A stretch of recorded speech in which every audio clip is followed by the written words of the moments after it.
mabuhay, maayong udto sa tanan akong followers, viewers, and supporters. Guys, this is Alexi Fernandez from Davao City. Guys, this is Rolly Tuna Buffet Restaurant. Rolly Tuna Buffet Restaurant, kanisa tanan nga maprodukto niya guys is isda or tuna bili. Muni lahang restaurant guys. Naas na yung mga dessert.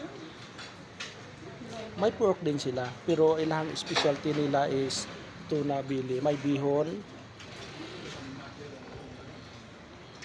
Miss, unsa na siya? Excuse me. Unsa na siya?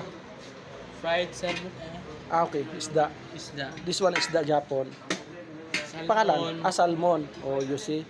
May salmon.